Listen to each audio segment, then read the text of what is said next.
أولياؤكم في الحياة الدنيا وفي الآخرة ولكم فيها ما تشتهي أنفسكم ولكم فيها ما تدعون نزلا من غفور رحيم ومن أحسن قولا ممن دعا إلى الله وعمل صالحا وقال إنني من المسلمين وقال النبي صلى الله عليه وسلم من قال لا إله إلا الله مخلصا دخل الجنة قيل وما إخلاصها قال أن تحجزه عن محارم الله وقال النبي صلى الله عليه وسلم لغدوة أو روحة في سبيل الله خير من الدنيا وما فيها أو كما قال عليه الصلاة والسلام.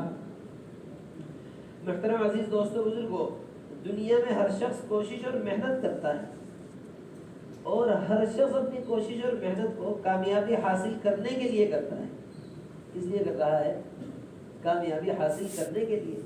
دکاندار دکانداری میں کامیابی کو تلاش کر رہا ہے، زمیندار اپنی زمینداری میں کامیابی کو تلاش کر رہا ہے، حکمران حکامی میں کامیابی کو تلاش کر رہے ہیں. ہر لائن کا آدمی اپنے محنت کے اندر کامیابی تلاش کر رہا ہے. مگر محترم دوستوں، ہر محنت کرنے والا کامیاب نہیں ہے. ہر محنت کرنے والا کیا نہیں ہے؟ کامیاب نہیں. حضرت مولانا یوسف صاحب رحمۃ اللہ علیہ فرمایا کرتے تھے کہ دنیا کے لوگ پھیلے ہوئے نقشوں میں کامیابی تلاش کرتے ہیں، جبکہ کامیابی پھیلے ہوئے نقشوں کے اندر نہیں ہے. کامیابی کہاں نہیں ہے؟ پھیلے ہوئے نقشوں کے اندر نہیں. کامیابی کو دینے والے اللہ تبارک و تعالی، اللہ کے خزانے سے کامیابی کا فیصلہ ہوتا ہے. اس لیے اللہ تبارک و تعالیٰ کے دین پر محنت کرنے والے یہ فرمایا کرتے تھے کہ پھیلے ہوئے نقشوں میں کامیابی ساری دنیا تلاش کر رہی ہے، پھیلے ہوئے نقشوں میں کامیابی نہیں ہے. کامیابی انسان کے اندرونی مایا میں ہے. کیا ہے؟ انسان کے اندرونی مایا، اس کے جسم سے نکلنے والے اعمال، اس کے دل سے نکلنے والا یقین، اس پر اللہ تبارک و تعالیٰ اس کے لیے کامیابی کا فیصلہ فرماتے ہیں. کیسی عمدہ بات کہ دل سے نکلنے والا یقین اور جسم سے نکلنے والے اعمال جس دن درست ہو جائیں گے، اللہ تبارک و تعالیٰ کامیابی کا فیصلہ فرمائیں گے. ہم اور آپ دن رات میدان محنت کے اندر، دن رات کوششوں کے اندر، دن رات محنت میں اپنی جان اور مال کو لگائے ہوئے ہیں، مگر ہم اپنی کوششوں میں کامیاب نہیں ہیں، کیونکہ ہم نے اپنی محنتوں میں اور اپنی کوششوں میں صحیح طریقہ اختیار نہیں کیا. جب ہماری محنتوں کا رخ درست ہو جائے گا، اللہ تبارک و تعالیٰ ہمیں کامیابی عطا فرمائیں گے. دو باتیں محترم دوستو، دو باتیں فرمائیے کہ دل کا یقین جب درست ہو جائے گا اور جسم سے نکلنے والے اعمال جب درست ہو جائیں گے تو اللہ تبارک و تعالیٰ کامیابی کا فیصلہ فرمائیں گے. سب سے پہلی چیز دل کا یقین ہے. سب سے پہلی چیز کیا ہے؟ دل کا یقین. حدیث شریف میں آتا ہے سب سے پہلی اصلاح والی چیز وہ یقین ہے. اصلاح کی بنیاد کہاں سے پڑتی ہے؟ یقین سے پڑتی ہے. اس لیے سب سے پہلے لا الہ الا اللہ کے مطابق یقین چاہا جا رہا ہے. کلمے والی محنت کے اندر سب سے پہلے یقین کو بنایا جا رہا ہے کہ لا الہ الا اللہ کا کلمہ جو ہم نے اور آپ نے پڑھا ہے، اللہ تبارک و تعالیٰ کے سوا کوئی معبود نہیں. خدا کی قسم اسی طرح اللہ کے سوا کوئی عزت دینے والا نہیں ہے، کوئی کامیاب کرنے والا نہیں ہے، کوئی مسائل کا حل کرنے والا نہیں ہے، کوئی عزت دینے والا اللہ کے سوا نہیں. جس طرح لا الہ الا اللہ میں اللہ کے سوا تمام معبودوں کا انکار کیا ہے، اسی طرح اللہ کے سوا ہر شے سے نہ ہونے کا انکار، ہر شے سے نہ ہونے کا انکار اور اللہ سے ہونے کا اقرار اس دل سے کرنا پڑے گا. یہ حضرت مولانا صاحب رحمۃ اللہ علیہ فرمایا کرتے تھے کہ جب دل کا یقین بگڑتا ہے تو اللہ کے خزانوں سے فائدہ اٹھانے سے یہ بگڑے ہوئے یقین والا شخص محروم ہو جاتا ہے. کیا ہو جاتا ہے؟ محروم. ہماری دکان ہمارے مسئلے، ہمارے قرضے ہماری تجارتیں، ہمارے مسائل ہماری بیماریاں، ہماری زندگی کے مسائل حل کیوں نہیں ہوتے؟ مطلب اللہ پر یقین رکھا، اللہ کا کلمہ پڑھا ہے، اللہ کی زمین پر رہ رہے ہیں، اللہ تعالیٰ ہر مسئلے کا حل کرنے والے ہیں، پھر آخر ہمارے مسائل حل کیوں نہیں ہو رہے؟ اس لیے مسائل حل نہیں ہو رہے محترم دوستو بزرگوں کہ دل کا یقین بگڑا ہوا ہے. دل کا یقین. یہ فرمایا کرتے تھے تین قسم کے لوگ ہیں جو اللہ تبارک و تعالیٰ کے خزانوں سے براہ راست فائدہ نہیں اٹھا پاتے دل کے یقین کے بگڑے ہوئے ہونے کی وجہ سے. کس وجہ سے؟ کہ دل کا یقین بگڑا ہوا ہے. پہلی قسم وہ ہے جو کہتے ہیں کرتا تو اللہ ہی ہے مگر بتوں کے ذریعے کرتا ہے، نعوذ باللہ، کرتا تو اوپر والا ہی ہے مگر پتھروں کے ذریعے کرتا ہے. کہتے ہیں نہیں کہتے؟ جی ہاں، کرے گا اوپر والا مگر نعوذ باللہ فلانا پتھر کے ذریعے بارش برسائے گا، فلانے پتھر کے ذریعے روزی دے گا، فلانے پتھر کے ذریعے شفا دے گا. اللہ کی زمین پر رہ کر اللہ کا غیر اللہ کی نعمتوں سے فائدہ اٹھا رہا ہے مگر اللہ کے خزانے سے کوئی فیصلہ نہیں کرا سکتا، محروم. فرمایا کرتے تھے دوسری قسم وہ ہے جو کہتے ہیں کرتا تو اللہ ہی ہے مگر اللہ والوں کے ذریعے سے کرتا ہے. کس کے ذریعے کرتا ہے؟ اللہ والوں کے ذریعے. فلانے اللہ والے فلانے قبر سے فلانے کام کر رہے ہیں، فلانے اللہ والے فلانے قبر سے فلانے کام کر رہے ہیں. اللہ تبارک و تعالیٰ کے ساتھ اللہ کے بندوں کو شریک ٹھہراتے ہیں. کس کو ٹھہراتے ہیں؟ اللہ کے بندوں. فرماتے تھے دوسری قسم بھی اللہ کے خزانے سے فائدہ اٹھانے سے محروم. یہ فرمایا کرتے تھے کہ تیسری قسم ہے جو کہتی ہے کرتا تو اللہ ہی ہے مگر اسباب کے ذریعے سے کرتا ہے. کس کے ذریعے کرتا ہے؟ اسباب کے ذریعے کرتا ہے. کرے گا اللہ دکان کے ذریعے کرے گا، کرے گا اللہ کھیت کے ذریعے کرے گا، کرے گا اللہ بیماری کے حالات میں ڈاکٹر کی دوا کے ذریعے کرے گا، کرے گا اللہ تبارک و تعالیٰ ہی مگر فلانی چیز کے ذریعے کرے گا اور فلانی چیز کے ذریعے. فرمایا کرتے تھے انبیاء علیہ السلام کو بغیر باپ کے اولاد دے کر دکھلایا، بغیر ماں کے اولاد دے کر دکھلایا، کنویں کے اندر پال کر دکھلایا، مچھلی کے پیٹ میں پال کر دکھلایا، فرعون کے گھر میں پال کر دکھلایا. ہر ظاہر کے نقشے کے خلاف انبیاء علیہ السلام کو معجزات دے کر اللہ تبارک و تعالیٰ نے دکھلایا ہے کہ اللہ اپنی قدرت میں کسی سبب کا محتاج نہیں. اللہ اپنی قدرت کے اندر کسی سبب کا محتاج نہیں. وہ اللہ ہی کیا جو سبب کا محتاج ہے. وہ بادشاہوں کا بادشاہ ہی کیا جو اسباب کا محتاج ہو. محترم دوستو بزرگوں، جب دل کا یقین درست ہو جائے گا تو یہ کلمے والا اللہ کے خزانوں سے فائدہ اٹھائے گا براہ راست. کیسا فائدہ؟ براہ راست. کیسا فائدہ ابراہیم علیہ السلام نے اللہ کے خزانے سے اٹھایا ہے، کیسا فائدہ اللہ کے حکم سے اٹھایا ہے؟ صرف ایک دل کے یقین پر. ابراہیم علیہ السلام کی ساری قوم مخالف ہو گئی. آپ کو آگ میں ڈالنے کی تیاریاں کی جا رہی ہیں. کیا کیا جا رہا ہے؟ آگ میں ڈالا جا رہا ہے. ساری قوم نے آگ میں ڈالنے کی تیاری کر لی. زبردست آگ جلائی گئی. اوپر سے گزرنے والا پرندہ بھی جھلس کر گر جائے. ایسی لمبی چوڑی آگ کہ قوم کا ہر شخص اس آگ میں حصہ لے رہا تھا. ایسی آگ جلائی گئی. اس میں ڈالنے کی تیاری. آگ میں ڈالا جانے لگا. سب سے طاقتور مخلوق ابراہیم علیہ السلام کے سامنے آ گئی. ہمارے آپ کے یہاں مثال دی جاتی ہے کہ ڈوبتا ہوا آدمی تنکے کا سہارا لیتا ہے.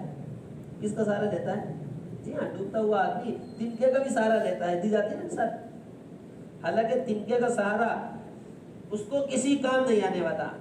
پریشان حال ہر چیز کا سہارا لینے کی کوشش کرتا ہے، کمزور ہو یا مضبوط. اور یہاں ابراہیم علیہ السلام کے سامنے سب سے مضبوط سہارا مخلوق تھا جبرائیل علیہ السلام کہ سر تو عرش اعظم پر ہے اور پیر تحت الثری میں.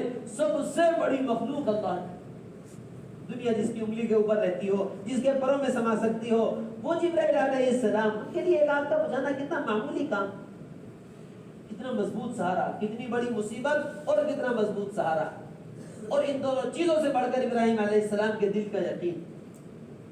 آئے جبرائیل علیہ السلام کہ ابراہیم علیہ السلام آپ کی خدمت میں اللہ کے پاس سے آیا ہوں، اللہ تبارک و تعالیٰ کی طرف سے آیا ہوں. کسی مدد کی ضرورت ہو تو بتلائیے، مدد کے لیے حاضر ہوں.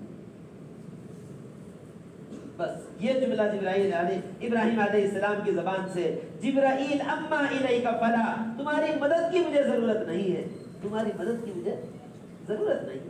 جو اللہ اس حال میں لے کر آیا ہے وہ اللہ اس حال سے نکالنا جانتا ہے. یہ دل کا یقین اللہ کے یہاں پہنچا. براہ راست آپ کو حکم فرمایا یا نار کونی بردا و سلاما علی ابراہیم. کہ اب اس آگ کو بجھانے کے لیے فرشتوں کی بھی ضرورت نہیں ہے، پانی کے فرشتوں کی بھی ضرورت نہیں، ہواؤں کے فرشتوں کی بھی ضرورت نہیں ہے. براہ راست اللہ حکم فرما رہا ہے. براہ راست آگ میں ڈالے گئے. محترم دوستو بزرگوں، مگر آگ نقصان نہیں پہنچا سکی. کیا چیز تھی جس نے آگ کی تاثیر کو ختم کر دیا؟ یہ دل کا یقین. یہ دل کا یقین. اس نے میرے محترم دوستو بزرگوں، پہلی چیز دل کا یقین ہے اللہ کے خزانوں سے فائدہ اٹھانے کے لیے. اور دوسری چیز عمل کی طاقت. ایسی طاقت اللہ نے عمل کے اندر رکھی ہے کہ انسان کا عمل اللہ کے یہاں پہنچتا ہے, دوسری طرف سے اللہ کے یہاں سے فیصلہ کرتا ہے. اللہ کے یہاں سے کیا کرتا ہے؟ فیصلہ. ساری دنیا میں بسنے والے انسان سارے کے سارے مسلمان مال کو کمانے کے لیے, 4 روپیہ بنانے کے لیے روزانہ اللہ کے حکموں کو توڑ رہا ہے. اور خزانہ کہاں سے لینا ہے؟ اللہ کے خزانے سے فائدہ اٹھانا ہے. بتلاؤ, روزانہ اللہ کو ناراض کر کے اس کے خزانے سے فائدہ کس طرح اٹھا سکتے ہیں؟ صحابہ اکرام رضوان اللہ تعالی علیہم اجمعین بھی کوشش کیا کرتے تھے, اللہ کے خزانے سے لینے کی کوشش کرتے تھے, مگر ہمارے اور ان کو لینے میں فرق یہ تھا کہ ہم اسباب کے ذریعے لینے کی کوشش کرتے ہیں, وہ اعمال کے ذریعے دیا کرتے تھے. کس کے ذریعے لیتے تھے؟ اعمال کے ذریعے. 100% ناکامی نظر آ رہی ہو مگر حکم پر قدم اٹھا, اس لیے کہ یقین ہے کہ یہ حکم ہے, یہ اللہ تبارک و تعالیٰ کا حکم پورا ہوگا, تو اللہ تعالیٰ اپنے خزانے سے دے کر دکھلائیں گے. کہاں سے دے کر دکھلائیں گے؟ اپنے خزانے سے. یہ وعدہ اللہ فرما رہا ہے, وَيَرْزُقْهُ مِنْ حَيْثُ لَا يَحْتَسِبْ, ایسی جگہ سے اللہ تمہیں رزق پہنچائے گا جہاں سے تمہیں گمان بھی نہ ہو. جہاں سے تمہیں کیا نہ ہو؟ گمان بھی نہ ہو. ہم نے 4 روپیہ کمانے کے پیچھے سارا کا سارا دین ضائع کر دیا, اور پھر اللہ سے مانگتے ہیں, اے اللہ میری دکان ہے, اس دکان کے ذریعے تو مجھے دے دے. بھلا سوچو تو صحیح, جو دکان روزانہ نماز ضائع کرواتی ہو, جو کھیت روزانہ اللہ کے حکم توڑواتا ہو, وہ ہمیں نفع کہاں سے پہنچائے گا؟ کیسا حکم پر قدم اٹھانے والے, کتنی ہی ناکامی نظر آ رہی ہو, حکم پر قدم اٹھا, اللہ تعالیٰ نے دے کر دکھلایا. اللہ کے نبی صلی اللہ علیہ وسلم کے پاس آئے ایک صحابی, یا رسول اللہ بڑا فقر و فاقہ ہے, بہت تنگ حالی. آپ نے فرمایا جا کر شادی کر لو. کیا کر لو؟ جا کر شادی کر لو. جا کر شادی کی. کچھ دن کے بعد آئے, آپ نے پوچھا آپ کیا حال ہے؟ کہنے لگے یا رسول اللہ پہلے ایک بھوکا تھا, اب 2 بھوکے ہو گئے. میں بھی بھوکا, وہ بھی بھوکی. فرمایا کہ جا کر ایک اور شادی کر لو. جا کر کیا کر لو؟ ایک اور شادی. جا کر ایک اور شادی کر لی. پھر کچھ دن کے بعد آئے, پوچھا کیا حال ہے؟ یا رسول اللہ صلی اللہ علیہ وسلم پہلے 2 بھوکے تھے, اب 3 بھوکے ہو گئے. گھر کا حال وہی کا وہی, بدلا نہیں. پھر کچھ دن کے بعد پھر فرمایا کہ ایک اور شادی کر لو. پھر فرمایا کیا کر لو؟ ایک اور شادی. ایک اور شادی کر لی. تیسری شادی تھی یا چوتھی شادی. پھر کچھ دن کے بعد مسکراتے ہوئے آئے. اللہ کے نبی صلی اللہ علیہ وسلم نے فرمایا اب بتلاؤ کیا حال ہے؟ یا رسول اللہ یہ جو آخری بیوی آئی ہے, اس کے آنے کے بعد سے حالات بدل گئے. اس کے آنے کے بعد سے سارے گھروں کے اندر خوشحالی آ گئی ہے. فرمایا وہ کیسے؟ کہ جی کرسیاں بنانا جانتی ہے, جب سے آئی ہے کرسیاں بناتی ہے, کرسی بناتے ہی کرسی بک جاتی ہے. ادھر کرسی بناتی ہے اور ادھر گاہ خریدنے کے لیے آ جاتا ہے. کرسیاں بناتی رہتی ہے, بیچتی رہتی ہے, اور جو ہے سارے گھروں میں ماشاءاللہ اب حال اچھا ہے. اللہ کے نبی صلی اللہ علیہ وسلم مسکرانے لگے. یا رسول اللہ آپ مسکرا رہے ہیں؟ فرمانے لگے کہ تمہاری بیوی کی بنائی ہوئی کرسیوں کو آسمان پر لٹکا ہوا دیکھ رہا ہوں. جب بھی کرسی بنا کر تیار کرتی ہے, فرشتہ گاہک کی صورت میں آ کر خرید کر لے جاتا ہے. تم اللہ کے حکموں کو پورا کر کے تو دیکھو, اللہ تعالیٰ کہاں کہاں سے تمہیں رزق پہنچا کر دیکھو. میرے محترم دوستو بزرگوں, حضرت فرماتے ہیں سارا دن دکان پر محنت کی, مغرب کی اذان ہوئی, دوسری طرف سے گاہک آ گیا. دوسری طرف سے کون آ گیا؟ دوسری طرف سے گاہک. تیسری طرف سے شیطان بھی آ جائے گا, یہ خیال لے کر آئے گا کہ یہ گاہک اللہ ہی نے بھیجا ہے, گاہک کو چھوڑ دیا تو اللہ کے رزق کی ناقدری ہو جائے گی. خدا کی قسم کوئی سبب ایسا نہیں ہے جو حکم کو توڑ کر اللہ کے خزانے سے فائدہ دلوا سکتا. دنیا کے اندر کوئی سبب ایسا نہیں جو اللہ کے حکم کو توڑ کر ہمیں نقصان سے بچا سکتا. اس لیے میرے محترم دوستو بزرگوں, 2 طاقتیں اللہ نے عطا فرمائی ہیں. ایک تو عمل کی درستگی, اور دوسرے دل کے یقین کی مضبوطی جو اللہ کے یہاں سے فیصلہ کرواتی ہے. یہ لا الہ الا اللہ اور محمد الرسول اللہ ہے کہ دل کا یقین لا الہ الا اللہ پر ہو, اور زندگی جناب رسول اللہ صلی اللہ علیہ وسلم کے طریقے پر. ہر میدان میں اللہ نے کامیاب کر کے دکھلایا تھا, ہر میدان میں اللہ کامیاب کر کے دکھلائے گا. کیسی کامیابیاں، کیسی قوت، کیسا ان کا، کیسے مسائل کا حل کہ 2 رکعت نماز پڑھی سارے آسمانوں پر ہنگامہ ہو گیا کہ ایک بے چین ہے، ایک شخص ہے جو اللہ سے مدد طلب کر رہا ہے. 2 رکعت نماز پڑھی 7ویں آسمان سے فرشتہ آ گیا. جب دل کا یقین تھا اور عمل جناب رسول اللہ صلی اللہ علیہ وسلم کے طریقوں پر تھے، اللہ نے ایسی عزت اور کامیابی دے کر مسلمانوں کو دکھلایا تھا. اس لیے میرے محترم دوستو بزرگوں، سب سے پہلی چیز دل کا یقین لا الہ الا اللہ کے مطابق ہو اور طریقہ جناب رسول اللہ صلی اللہ علیہ وسلم کے مطابق زندگی ہو. کتنے احسانات جناب رسول اللہ صلی اللہ علیہ وسلم کی امت پر، کیا ہمارے والدین کے احسانات ہوں گے. والدین نے پیدا کیا، پالا پوسا، بڑا کر دیا، بس اتنا ہی تو احسان. اللہ کے نبی صلی اللہ علیہ وسلم نے دوزخ سے بچا کر جنت کے راستے پر ڈلوایا ہے. سوچو یہی جسم ہوتا، یہی ساری صحت ہوتی، ایسا ہی نقشہ ہوتا، سب کچھ یہی ہوتا، دل کے اندر کلمہ نہ ہوتا، کتنے ناکام ہم اور آپ تھے، کتنے ناکام. اولئک کالانعام بل هم اضل.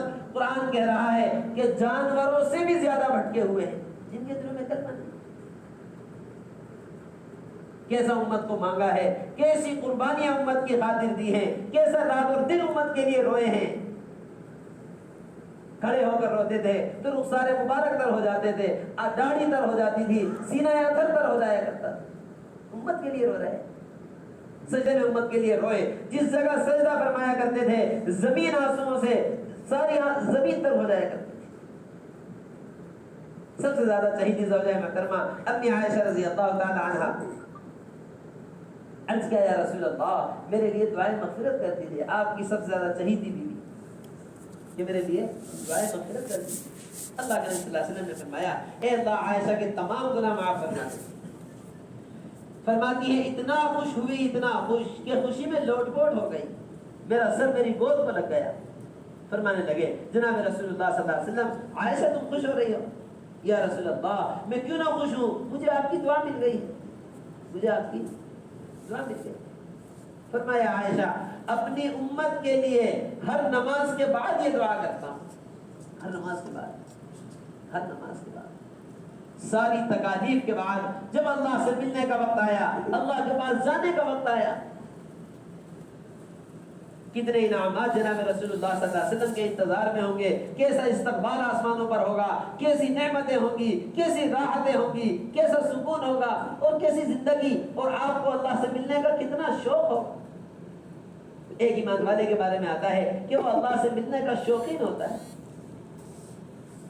اللہ کے نبی صلی اللہ علیہ وسلم کتنے شوق کے ساتھ اللہ سے ملنے کا کتنا شوق دل کے اندر لیے ہوئے ہوں. جب لے جانے والے آئے تو فرمایا میں تو جا رہا ہوں، میرے بعد میری امت کا کیا ہوگا، میرے بعد میری امت کا کیا ہوگا. امت کے لیے جان اور مال قربان کرنے والے، امت کے لیے گھر کو قربان کرنے والے، امت کے لیے گھر بار کو قربان کرنے والے، ساری چیزیں امت کے لیے قربان کرنے والے، اور امت آپ کے طریقے کو چھوڑ بیٹھی. ہمیں کیا دیا ہے دشمنوں نے ایسا کہ آپ کے طریقوں کو چھوڑ کر دشمنوں والی زندگی اپنائی ہے. کیا چہرہ لے کر جائیں گے، کیسی صورت لے کر جائیں گے جناب رسول اللہ صلی اللہ علیہ وسلم کے سامنے کہ جس نے امت کی خاطر پسینہ بہایا تھا، جس نے خون بہا کر امت بنائی تھی، امت نے اس کے طریقے کو چھوڑ کر دشمن کے طریقے کو اپنایا. اس لیے میرے محترم دوستو بزرگوں، اللہ تبارک و تعالیٰ نے اس میں کامیابی رکھی ہے، اس میں عزتیں رکھی ہیں. عمر رضی اللہ تعالیٰ عنہ فرمایا کرتے تھے اسلام کے طریقوں میں اللہ نے ہمارے لیے عزت رکھی ہے. اسلام کے طریقے زندگی سے نکل گئے، اللہ ہمیں ذلیل کر کے دکھلائے گا. اللہ کیا کر کے دکھلائے گا؟ ذلیل کر کے دکھلائے گا.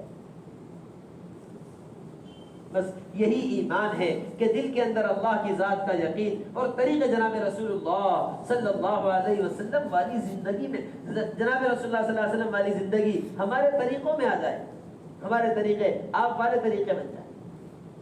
یہی ایمان ہے. محترم دوستو بزرگوں، اس کلمے کی، اس ایمان کی قدر اس لیے نہیں ہے کہ اس پر جان اور مال نہیں لگا. اس پر جان اور مال، بھلا سوچو تو صحیح، ایک دکان بغیر محنت کے نہیں بنتی، ایک کھیت بغیر محنت کے نہیں چلتا، ایک تجارت بغیر محنت کے نفع نہیں دیتی. یہ کلمہ بغیر محنت کے دل میں کیسے اتر جائے گا؟ جب کلمے پر جان اور مال لگایا، اللہ تبارک و تعالیٰ نے کلمہ دلوں کے اندر اتار دیا، ایسا ایمان دل میں اتار دیا، ایسا ایمان کہ جس گلی سے گزر جاتے ہیں عمر رضی اللہ تعالی عنہ، شیطان گزرنے کی ہمت نہیں کرتا۔ یہ کہاں سے بنایا تھا؟ مجاہدوں سے، تکلیفوں سے، قربانیاں دے کر کلمے کی خاطر ایسا ایمان دل کے اندر بنا دیا۔ اور جب ایمان دل کے اندر مضبوط ہو گیا تو اللہ کے حکم پر قدم اٹھنے آسان، تو اللہ کے حکم پر کیا ہو گیا؟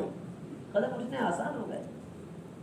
کہ عمر رضی اللہ تعالی عنہ مدینہ منورہ میں دعا مانگا کرتے تھے، اے اللہ اپنے راستے کی شہادت نصیب فرما دے، اپنے نبی کا شعر عطا فرما دے۔ آپ کی اہلیہ محترمہ پوچھا کرتی تھی کہ آپ کو دونوں دعائیں کیسے قبول ہو سکتی ہیں، دونوں چیزیں کیسے آپ کے لیے، دونوں چیزیں کیسے جمع ہو سکتی ہیں؟ دور دور تک آپ کی خلافت کا زمانہ، دور دور تک آپ کے چاہنے والے، دور دور تک آپ کی خلافت کا علاقہ، کون آ کر آپ کو مدینے میں شہید کرے گا؟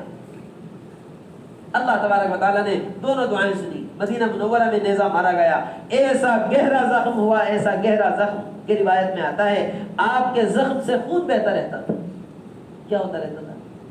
خون بہتا رہتا تھا۔ عمر رضی اللہ تعالی عنہ دوسرے نمبر کا مقام امت کے اندر، ابو بکر رضی اللہ تعالیٰ عنہ کے بعد سب سے اونچے مقام والے امت میں، زخم سے خون بہ رہا ہے، جسم میں جو ہے کمزوری آ گئی زخم کی وجہ سے، خون کے بہنے کی وجہ سے۔ لوگوں نے کوشش کی کہ دودھ پلا دیا جائے، دودھ پینے سے کچھ قوت آ جائے، دودھ پینے سے کچھ قوت آ جائے۔ دودھ پلایا گیا، جس زخم سے خون باہر آ رہا تھا، جو دودھ پلایا گیا تھا وہ بھی زخم کے راستے سے باہر آ گیا۔ کیسا گہرا زخم ہوگا۔ آپ بے ہوشی کی حالت میں، لوگ ہوش میں لانے کی کوشش کر رہے ہیں۔ کسی نے کہا امیر المومنین سے نماز کو کہو، امیر المومنین سے کیا کہو؟ نماز کو کہو۔ بس جیسے ہی نماز کی آواز کان میں پڑی فوراً ہوش میں آ گئے۔ فوراً کیا ہو گیا؟ ہوش میں آ گئے۔ سوچنے کی بات ہے محترم دوستو بزرگوں کہ تکلیف سے سارا جسم لرز رہا تھا، مگر دل کے اندر ایمان کی یہ مضبوطی تھی کہ باوجود تکلیف کے، باوجود بے ہوشی کی حالت کے، ایک نماز کی آواز ہوش میں لے کر آ گئی۔ ہمارے دلوں کے اندر ایمان اتنا کمزور اور ایسا مردہ ہو چکا ہے، مسجد کے سامنے دکان بنائی ہوئی ہے، 5 وقت اذان ہوتی ہے، یہ قدم نماز کے لیے نہیں ہوتا۔ یہ قدم کیا نہیں ہوتا؟ نماز کے لیے نہیں ہوتا۔ جناب رسول اللہ صلی اللہ علیہ وسلم کو فرماتے ہوئے سن لیا، من اقامها فقد اقام الدین ومن هدمها فقد هدم الدین۔ جس نے قائم کر لیا نماز کو، سارے دین کو قائم کر لیا۔ جس نے نماز کو ضائع کر دیا، سارے دین کو ضائع کر دیا۔ ایک نماز اللہ کے خزانوں سے کتنا کچھ دنیا پہ رہ کر دلوائے گی، اور کتنا استقبال ایک نماز والا عمل اللہ کیا کروائے گا۔ سب کے حقوق ادا کرنا سیکھے۔ گھر والوں کا یہ حق ہے، پڑوسی کا یہ حق ہے، بیوی کا یہ حق ہے، بچوں کا یہ حق ہے، والدین کا یہ حق ہے۔ سب سے بڑا محسن اللہ، اس کے حق کو بھول گئے، روزانہ اللہ کا حق ضائع کیا۔ ابھی جماعت میں جانے کی بات آ جاوے، سب سے پہلے حقوق یاد آتے ہیں۔ کیا آپ مولوی ہو کر، مولوی صاحب ہو کر، پڑھے لکھے ہو کر بھول گئے والدین کا بھی تو حق تھا؟ کس کا بھی حق تھا؟ والدین کا۔ اور اگر نہ سمجھ میں آ رہی ہو بات تو چلو ہمارے مولوی صاحب سے پوچھ لو، وہ بتا دیں گے والدین کا کیا حق ہے۔ والدین کے حق ادا کیے، اولاد کے ادا کیے۔ 60 سال کی زندگی نماز سیکھے بغیر گزر گئی، روزانہ اللہ کے حق میں کمی کی۔ روزانہ کس کے حق میں کمی کی ہے؟ اللہ کے حق میں۔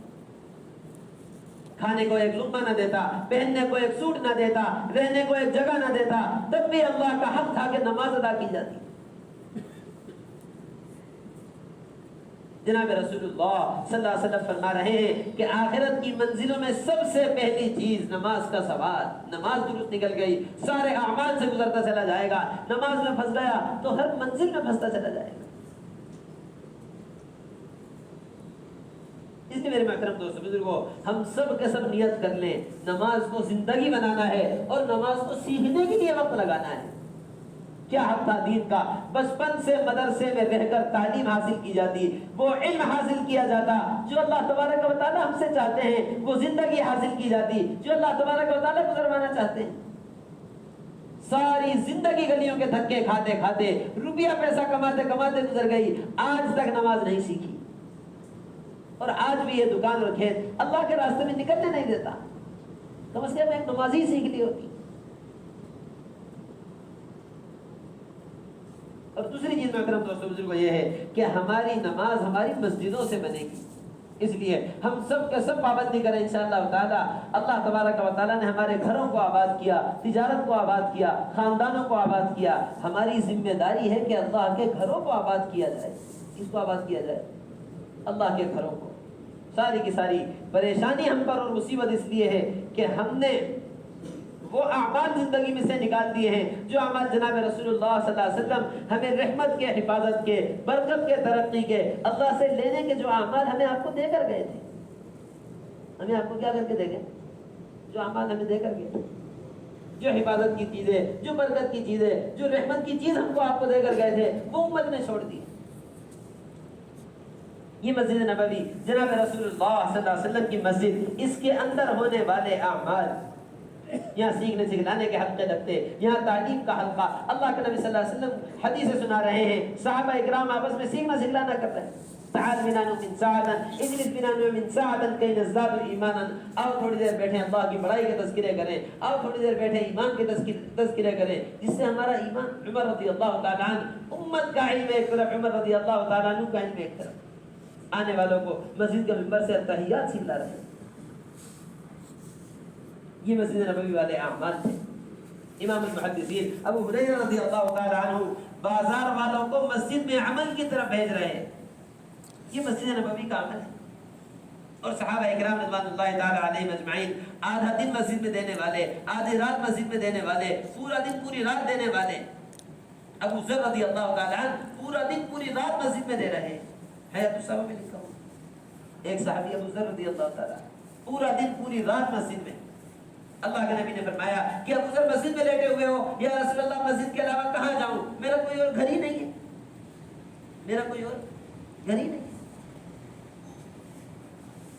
نہ دکان بنائی، نہ سواریاں بنائی، نہ کھیت بنائے، نہ محنت کی، نہ 2 روپیوں سے 4 روپیوں پر اپنی جان کو کھپایا، اپنے مال کو دنیا کمانے پر نہیں لگایا تھا۔ 24 گھنٹے مسجد میں ایسے گزارتے تھے، کوئی ضرورت پیش آ گئی تو باہر نکلے، ورنہ واپس مسجد کو گھر بنایا ہوا ہے۔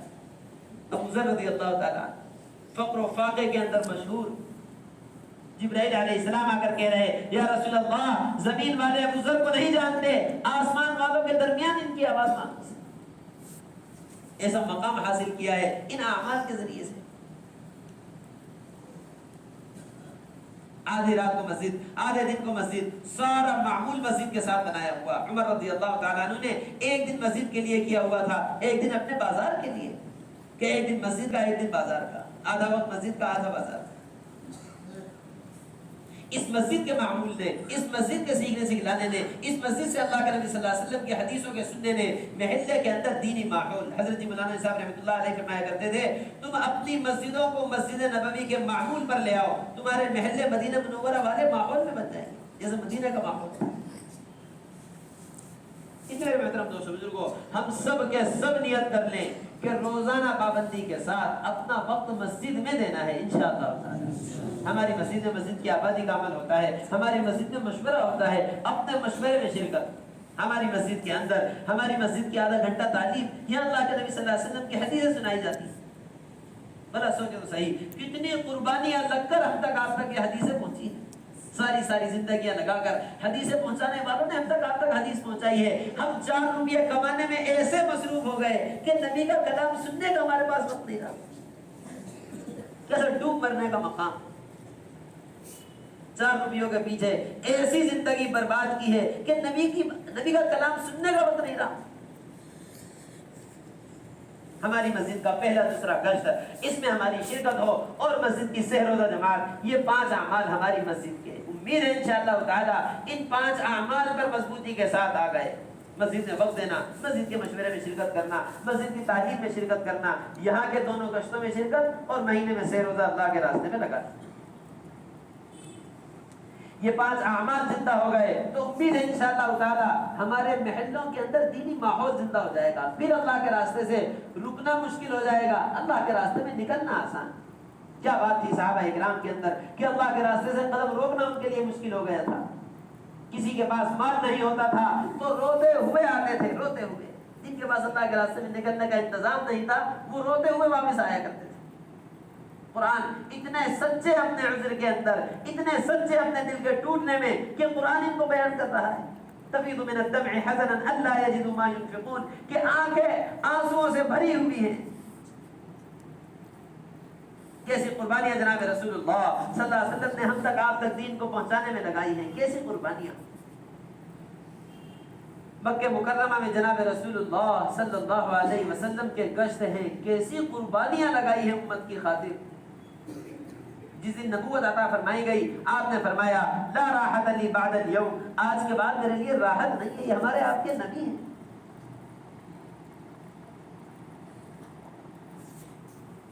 آج کے بعد میرے لیے راحت نہیں.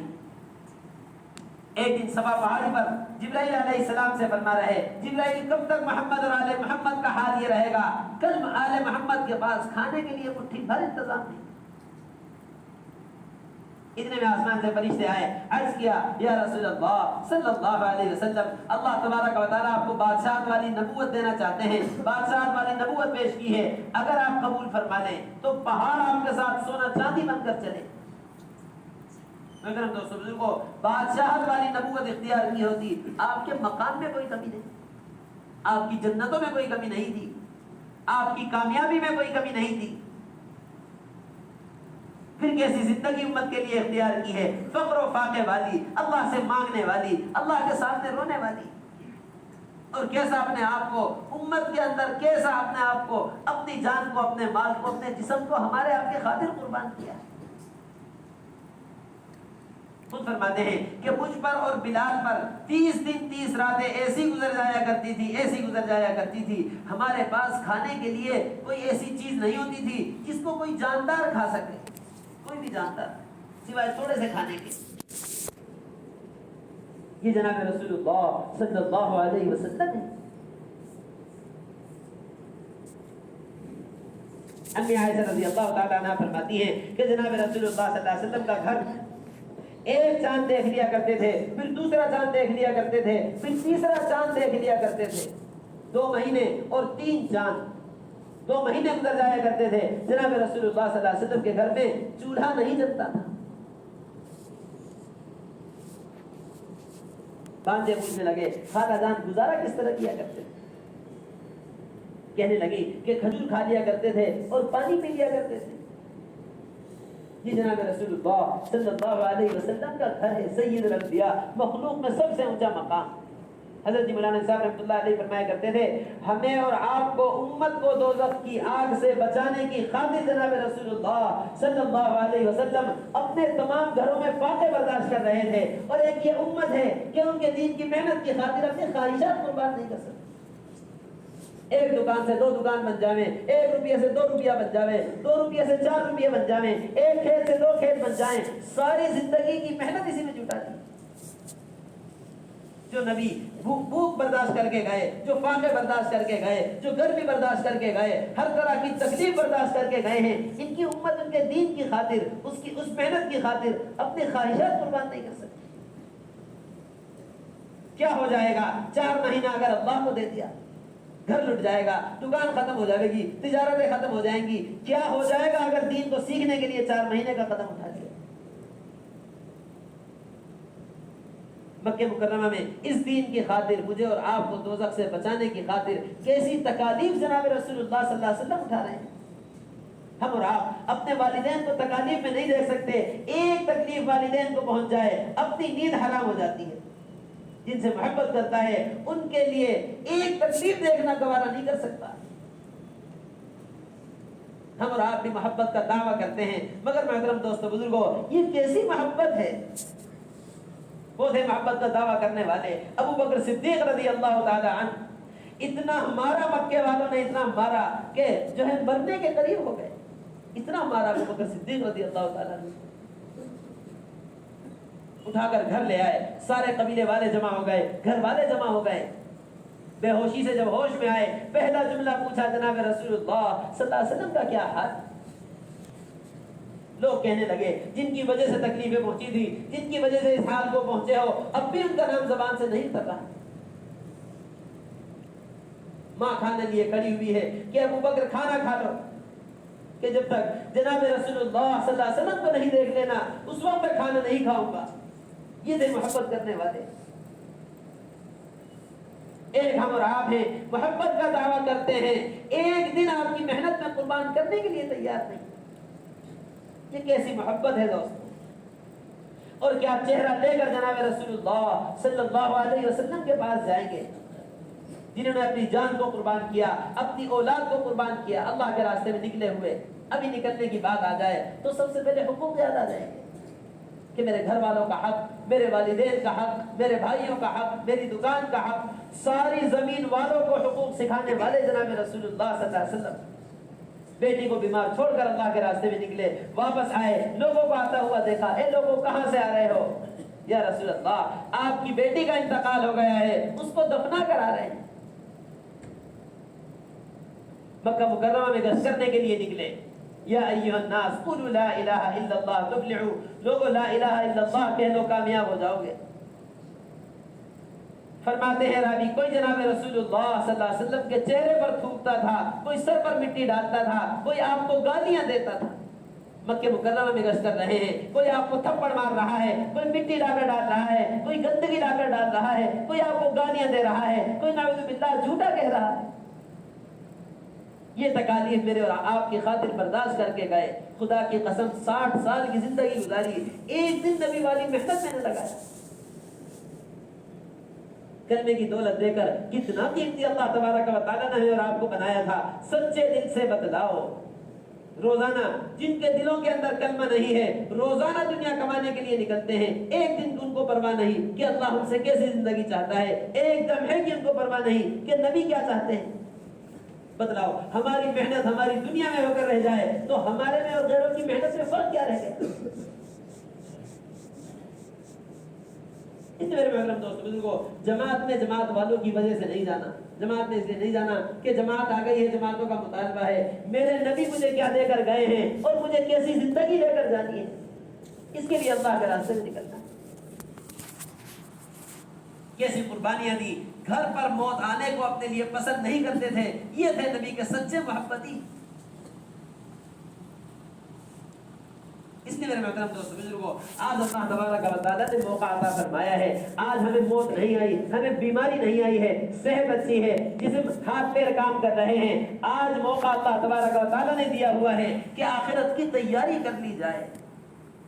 60 سال زمین کے اوپر کمانے والا بڑا سمجھدار کہلاتا ہے, لیکن آج اگر موت آ گئی, زمین کے نیچے کی میں نے کیا تیاری کی ہے اس کا کسی کو ہوش نہیں. کیا اگر موت آ گئی, اس کی کمپنی اس کو کوئی کام نہیں آئے گی, اس کی دکان اس کو کوئی کام نہیں آئے گی, اس کی ٹھیلی اس کو کوئی کام نہیں آئے گی. زندگی میں اگر دین نہیں تھا, اس دین کو سیکھنے کے لیے کتنا وقت اللہ کے راستے میں لگایا ہے. اس لیے میرے محترم دوستو بزرگوں, حدیث شریف میں آتا ہے سمجھدار شخص وہ ہے جو موت سے پہلے موت کی تیاری کر لے. موت سے پہلے موت کی تیاری. کون کہہ رہے ہیں یہ بات؟ جناب رسول اللہ صلی اللہ علیہ وسلم, جو جنت کو اور دوزخ کو, جنت میں ملنے والی جزا اور دوزخ میں ملنے والی سزا کو اپنی نگاہ سے دیکھ کر آئے تھے. اپنی نگاہ سے. بتلاؤ, کسی شہر کا ہم سفر کر رہے ہوں, اس شہر سے آنے والا ہمیں وہاں کی خبر دے رہا ہو, فلانی جگہ مت جاؤ, ایسی مصیبت ہے, ایسا انتظام کر کے جاؤ گے تو ایسی راحت میں پہنچو گے, یہ انتظام نہ کیا تو ایسی مصیبت آ جائے گی. جناب رسول اللہ صلی اللہ علیہ وسلم خبر دے کر گئے ہیں, موت سے پہلے موت کی تیاری